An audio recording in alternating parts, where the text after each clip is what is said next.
हमारी संस्कृति, हमारे संस्कार सदा रहें हमारे साथ। सब्सक्राइब करें तिलक। हे राम, जिस प्रकार किसी सदग्रस्त के द्वार पर कोई साधु आ जाए तो उसे कुछ दान देना सदग्रस्त का धर्म होता है, उसी प्रकार जब किसी साधु के द्वार पर कोई सदग्रस्त आ जाए तो उसे आशीर्वाद, आत्मज्ञान की शिक्षा देना साधु का धर्म हो जाता है।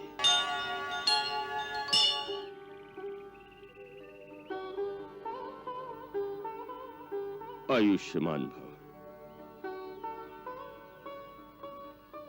सौभाग्यवती भव, कल्याण भव। आ गए राम, तुम्हारा स्वागत है। महर्षि अत्रि ने तुमसे सत्य कहा था, हम तुम्हारी प्रतीक्षा कर रहे थे।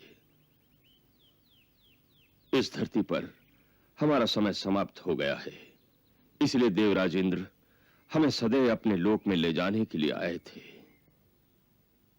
मैंने आपका वार्तालाप सुना है मुनीश्वर।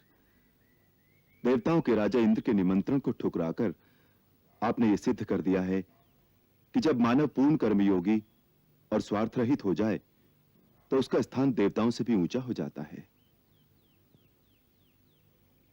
मानव यदि अपना धर्म और मानवीय कर्तव्य पूरा करे तो उसे देवताओं के पीछे भटकने की कोई आवश्यकता नहीं रहती। देवता स्वयं उसके आगे पीछे हाथ बांधे फिरते हैं।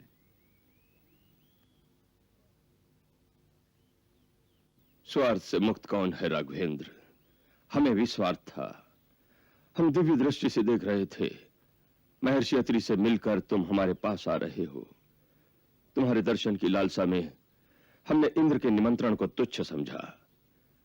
आज तुम्हारे दर्शन पाकर हमारे कई जन्मों के पुण्य सफल हो गए पुरुषोत्तम। भगवान, आप मेरे पिता समान पूज्य हैं और हर पिता अपने पुत्र के स्नेह में ऐसे ही भाव विभोर रहता है।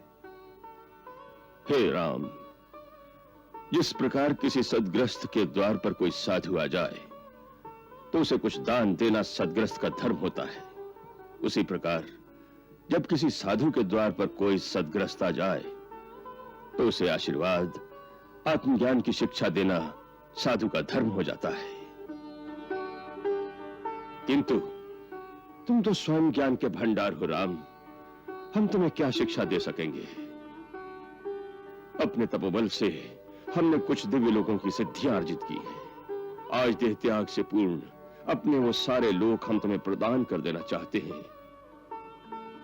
इन्हें स्वीकार करो राम।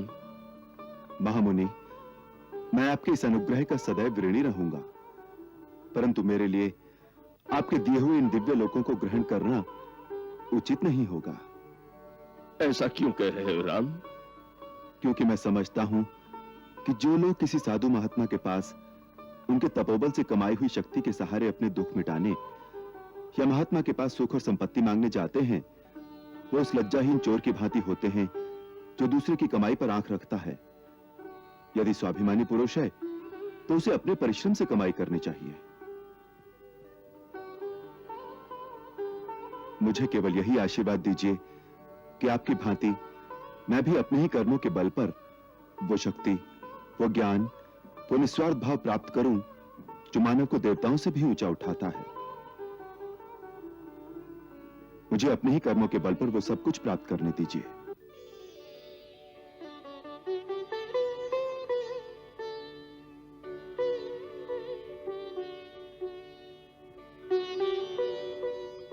अति सुंदर, तुमने अपनी मर्यादा के अनुकूल वचन कहे हैं राम।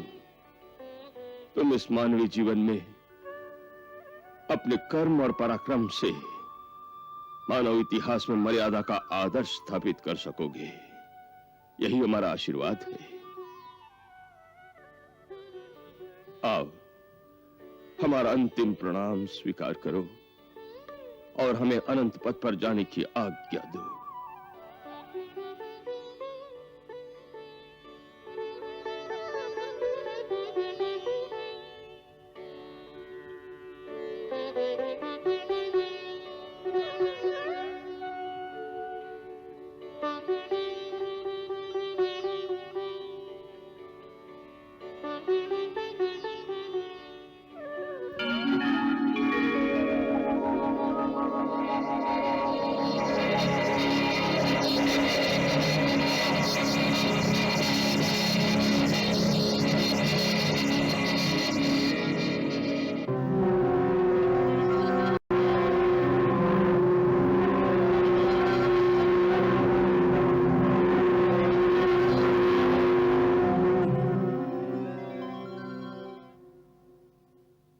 ये क्या हुआ भैया?